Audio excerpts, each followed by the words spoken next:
गांव के छोटे से कस्बे में एक धनी और बड़े नाम का व्यापारी रहता था, सांवरिया सेठ। उसका परिवार बड़ा प्रतिष्ठित था। लाखों की दौलत, बड़े बड़े बंगले और गांव में हर किसी की इज्जत। लेकिन वहीं उसी गांव में एक गरीब लड़का था, रामू। उसके पास ना घर था, न जमीन थी, न पिता माँ का सहारा। सिर्फ उसके सपने थे, जो बड़े और अनमोल थे। रामू दिन रात मेहनत करता था, खेतों में काम, चाय की दुकान पर मजदूरी। लेकिन उसकी नज़र हमेशा सांवरिया सेठ पर टिकी रहती थी। वो सोचता था, सब तेरा सांवरिया सेठ, मेरा तो कुछ भी नहीं। लेकिन मेरे सपनों की दुनिया तो मेरे अपने हाथ में है। एक दिन गांव में मेला लगा। सांवरिया सेठ ने भी बहुत धूमधाम से मेले का आयोजन किया। सारे गांव वाले इकट्ठे हुए, लेकिन रामू के मन में गम था। तभी एक छोटी सी बच्ची पास आई। उसके हाथ में एक टूटा हुआ खिलौना था। रामू ने मुस्कुराकर उसे खिलौना ठीक कर दिया। बच्ची की मासूमियत ने रामू के दिल को छू लिया।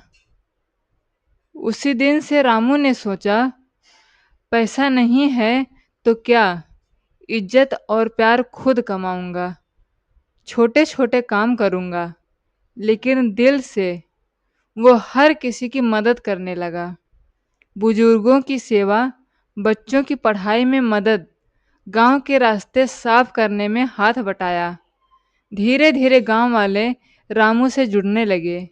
सांवरिया सेठ ने भी रामू की सच्चाई देखी।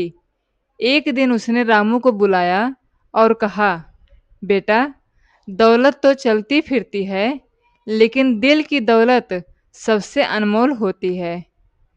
तुझे देखकर मुझे एहसास हुआ कि सच में इंसान वही अमीर है जो अपने कर्मों से अमीर हो। रामू मुस्कुराया और बोला, सेठ जी, सब तेरा सांवरिया सेठ, मेरा तो कुछ भी नहीं।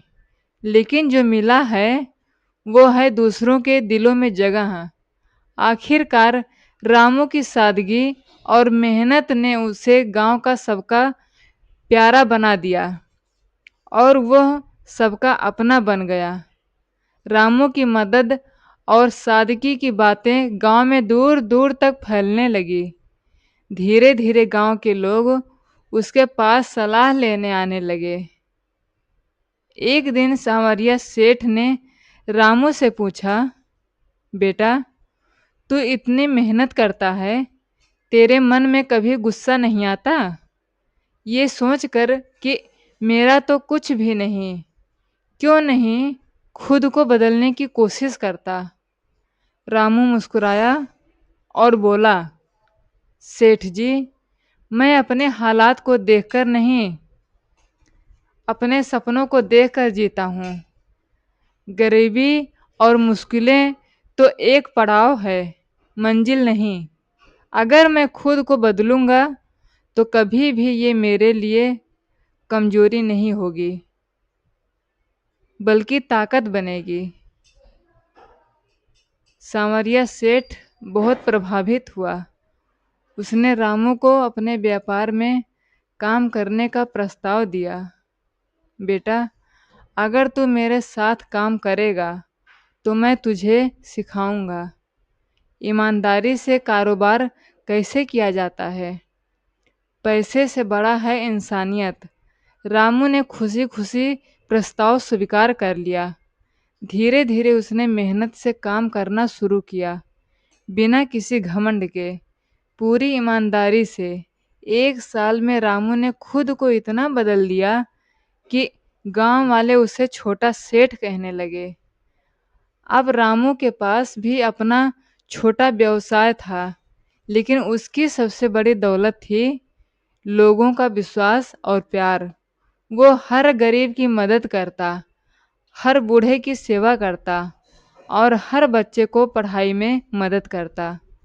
एक दिन सांवरिया सेठ ने मुस्कुराकर कहा, बेटा, तेरे कर्म ही तेरी असली दौलत बन गई है। अब तुझे कोई नहीं कहेगा तेरा तो कुछ भी नहीं। सब कहेंगे यह है गांव का असली हीरो। रामू ने विनम्रता से जवाब दिया, सेठ जी, असली दौलत तो वही है जो दिल से कमाई जाए। मैं धनवान नहीं, लेकिन दिलों में सबसे अमीर हूँ। समाज में सच्चाई और नेक इरादे से बड़ा कोई निवेश नहीं।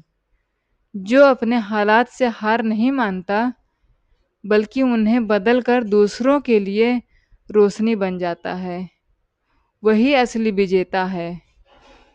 समय बीतता गया। रामू का छोटा व्यवसाय धीरे धीरे बड़ा होता गया। अब उसके पास अपने खुद के दुकान और कुछ जमीनें थी। लेकिन रामू कभी भी अपने सरल और विनम्र स्वभाव को नहीं भूला। एक दिन गांव में एक बड़े समारोह का आयोजन हुआ। सांवरिया सेठ ने मंच से घोषणा की, आज हम एक ऐसे व्यक्ति को सम्मानित कर रहे हैं जिसने साबित कर दिया कि दौलत से बड़ा है सच्चाई और सेवा का जज्बा। ये सम्मान जाता है हमारे गांव के रामू भैया को।